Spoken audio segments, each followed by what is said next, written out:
What is going on, everybody, man? It is LFR Jojo, and today we'll be reacting to the Kamala Harris interview.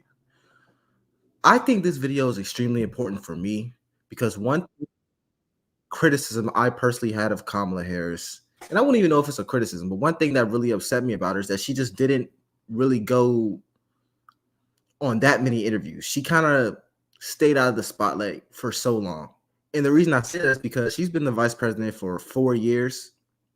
And count on your hand how many times you've actually heard her go out her way to go into the fire and speak about what she believes. It just doesn't happen. So I'm really excited today about the interview on 60 Minutes. And I heard some crazy things happen in this. So without further ado, let's get right to it. Bro, look at her face. I feel like he's going off script. I feel like he's going off script. Look at her face. That's the face that somebody makes when you're in a classroom, right? And you're talking too much and the teacher just looks back at you. That's the face she's making, like who you think you are? Why are you asking me? That's bad, man. That's bad. Okay. I give her the benefit of the doubt. I give her the benefit of the doubt.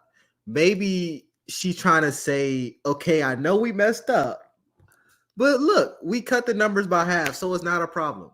My only thing with that answer is that she's kind of negating what he's asking. And I get it. You're a politician. You don't want to throw yourself under the bus. But he's saying y'all let this problem happen. When you got into office, this is funny because I've never seen anyone question her like this. When you've got into office, the number of illegal immigrants quadrupled. Why did they quadruple? She's not even acknowledging the fact that they quadrupled. She's basically saying, yeah, by the time I got into office, we cut it in half by then.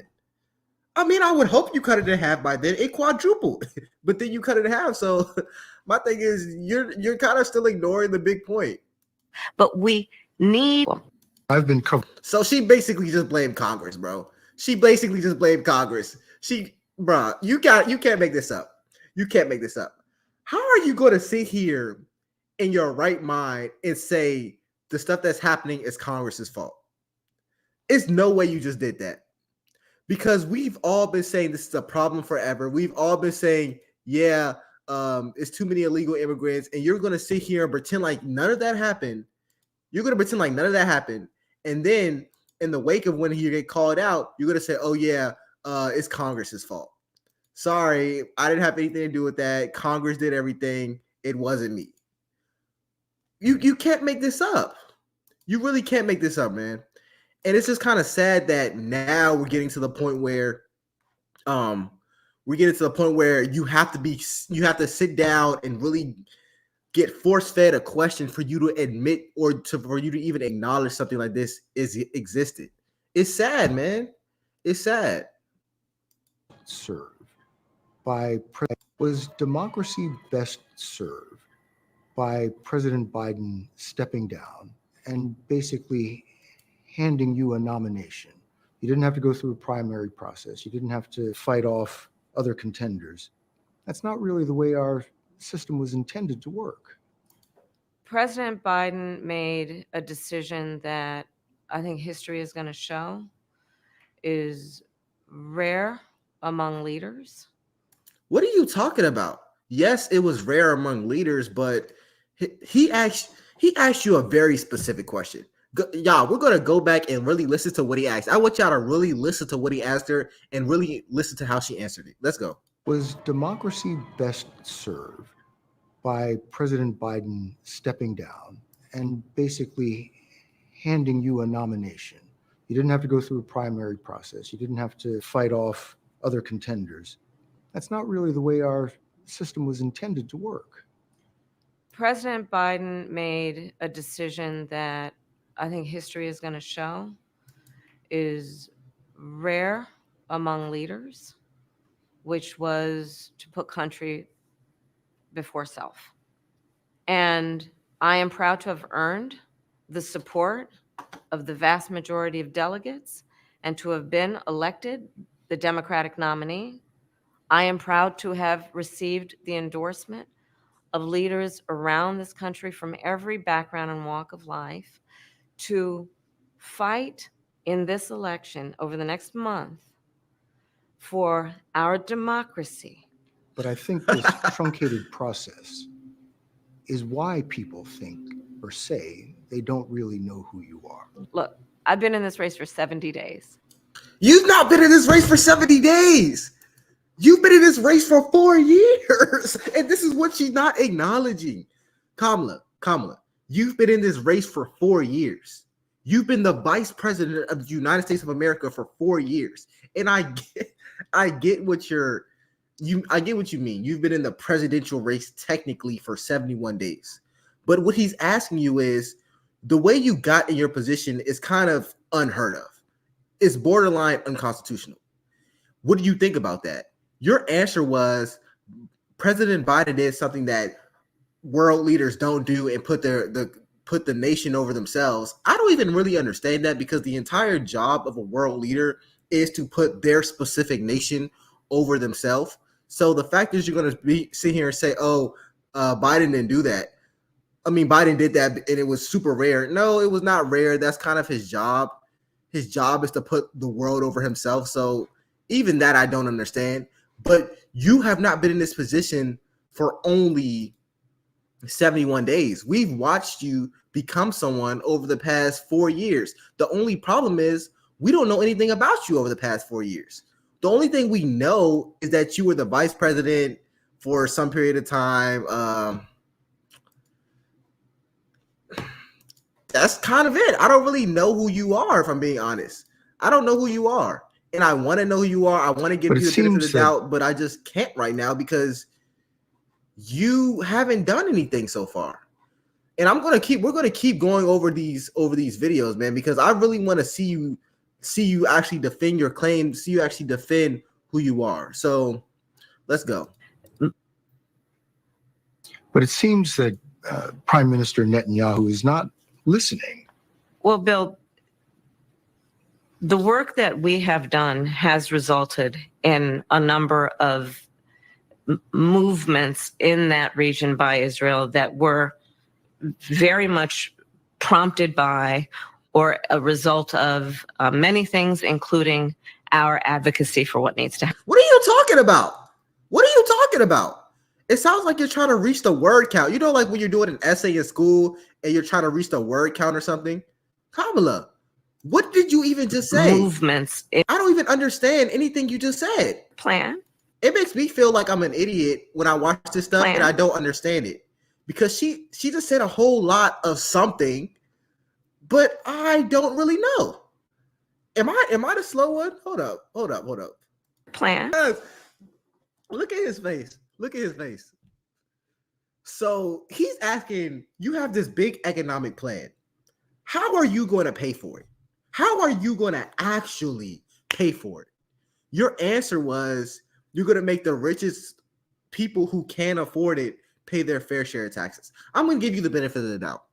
I'm going to assume you mean you're going to raise the tax amount for S corps or for citizens or people making over $10 million, $100 million annually. I'm going to assume that's what you mean.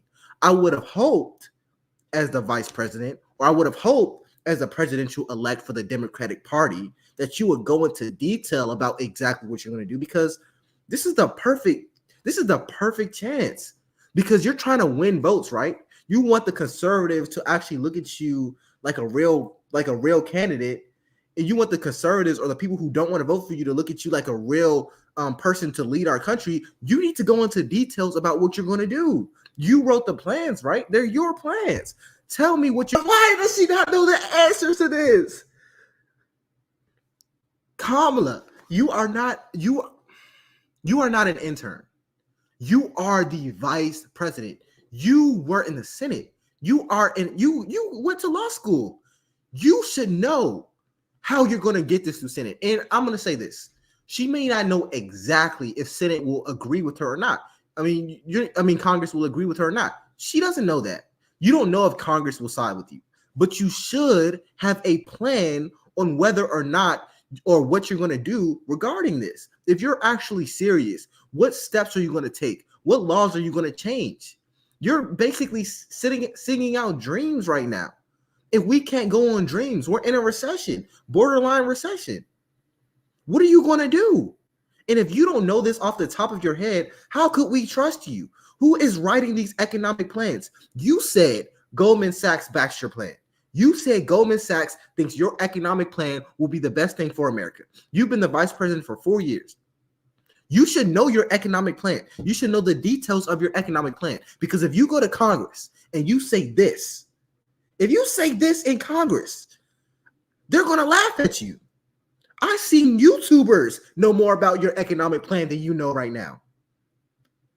I think I know more about your economic plan than you are saying right now. Okay. This is you can't be serious right now. You really can't be serious. I'm really trying to take you serious as a candidate. I really am. I want people to take you serious because I want this to be a fair fight. I don't want people to write you out as soon as you get into office or write you out just because you're on the left. But when you say things like this, how could anyone in their right mind take you serious as a candidate? He's asked you very specific questions. How are you going to get your economic plan through Congress? What deliverables are you going to bring? You didn't say anything. Like, come on, man. It's actually really upsetting me. Come on. And now, and it gets even worse, y'all. It gets even worse. Now, it's like you're being exposed for the interview being edited. Watch this, y'all. Y'all aren't gonna believe this. CBS News and 60 Minutes owes the entire country an apology right now. I don't think they'll ever recover from this scandal. So CBS literally sliced and diced their interview with Kamala Harris in order to cover up for her awful answers and incoherent responses. But they didn't just cut her answers early or omit certain responses. They actually swapped out her responses and put in entirely different answers from different questions. They are actively working on behalf of Kamala Harris and her camp, for which I have 2 words: election interference. President Trump was right to not sit down with an outlet that has thrown journalism out the window in order to help Comrade Harris win. 60 Minutes is the same outlet you might remember that ran cover for the Bidens back in 2020. Remember Leslie Stahl's refusal to acknowledge Hunter Biden's laptop? This in her interview with President Trump just shortly before the last election, people. They have lost all credibility. If they have any integrity, 60 Minutes would immediately release the full unedited transcript. Hopefully a whistleblower comes forward. Don't hold your breath. Bro, she's right. Why haven't we seen this full interview yet? The only thing we've seen are clips. The only thing we've seen so far are clips. And she basically said the interview was edited. Y'all may not believe her, but I have the edited clip of the interview. I have it. We have not seen the full thing. We don't know where it is. We don't know when it's coming out. We only see clips, and the clips we've seen honestly don't look that good. I'd actually bring it a step further. If they want Kamala Harris to look better, they should release the full interview. Because if these clips are the best they have to offer us, it's not looking too good, bro. It's not looking too good. And I really genuinely want this to be a fair race. I want Kamala Harris to be proven as a serious candidate. But what she's doing now is the complete opposite of that. But here's what we're going to see.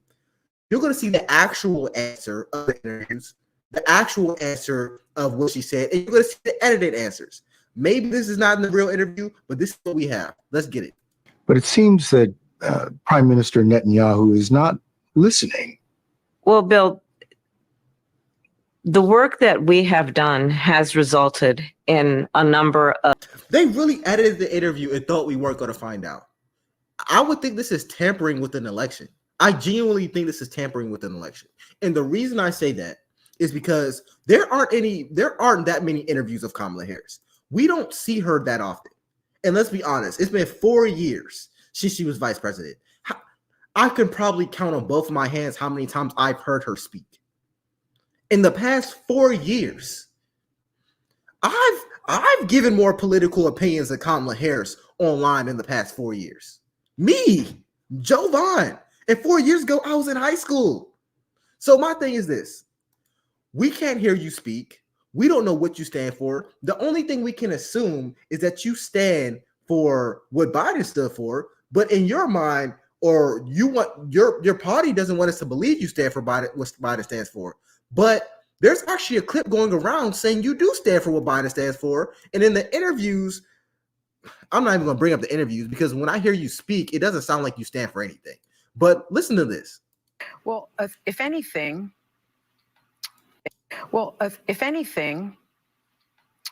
would you have done something differently than President Biden during the past 4 years? There is not a thing that comes to mind in terms of, and I've been a part of most of the decisions that have had impact. I'm done. So my thing is this, bro. It's like, bro, I'm really trying to be fair, y'all. I'm not trying to bash Kamala Harris. I didn't call her no names. I didn't say nothing bad about her. But my thing is this. You are on live TV saying you wouldn't have changed anything. You were a part of the big decisions, which you definitely were a part of the big decisions. You're the vice president. So you were there. Then you get an interview on 60 Minutes. They refuse to actually release the full interview. We see clips of him asking you direct questions. You're not answering them. Anytime we hear you speak, it sounds like the people have a script to what they're presenting you. It's like it has to be some type of conspiracy going around. It has to be. And one guy actually brought up a conspiracy. And I want y'all to hear this and let me know what y'all think, because I hope the nation doesn't have a conspiracy against Donald Trump, because that's not a fair election. If Kamala Harris wins, let her win fair and square. If Trump wins, let him win fair and square. Let the best man win. But it's like, it seems like it's just not fair at this point, man. It seems like it's just not fair. Look at this, y'all. Bad. So you were never supposed to know that Kamala was this bad because Trump is supposed to be dead and she wasn't supposed to have to do all of these interviews. I don't think that people understand what was supposed to happen. You have to understand that they have already tried to kill this man twice. They did not want this man to be the nominee for president. They certainly do not want him back in the White House. So the plan was to kill him, to probably, install Nikki Haley as Republican nominee. She had the second most delegates, right? And it was supposed to be between Haley and Kamala Harris, and Kamala wouldn't have had to do all of these interviews that she's been doing. She's been on this media blitz. So now a lot of people that did not know how stupid she was before, like a lot of people that did not know that this person cannot talk, can barely articulate a thought, like a lot of people that didn't know this are now discovering this. And so her campaign's in free fall, and she's likely going to lose. But like I said, you weren't supposed to know that Kamala Harris was this bad, this stupid, this empty, because Trump was supposed to be dead and she wasn't going to have to do all of these interviews that have exposed her to be the absolute moron that she is. And that's sad, because I'm not going to sit here and personally bash her. I don't even know enough about it, but every time I hear her in an interview, every time I hear her speak, it's like she doesn't even know what her own policies are.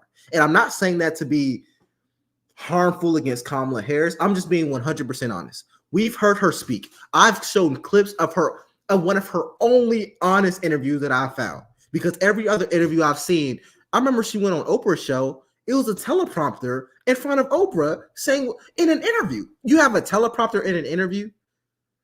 What? Are you on the news? Like, is there a script? Then she went on some other YouTuber show, some random YouTuber show. He obviously had a script. We have an election coming up. He's asking her about being a black woman at an age. Like, what are you even talking about, bro? We don't even know what her policies are, and you're asking her about freaking her favorite meal. You gotta be lying.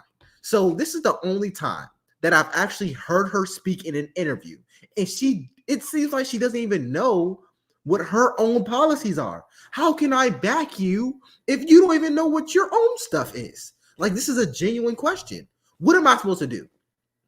What am I supposed to do? Like, is this a joke? Is this a joke? But anyways, y'all, let me know what y'all think. I'm going to end this here. This is crazy, bro. This is crazy. I'll see you guys on the next one. It's LFR Jojo. Like and subscribe. Later.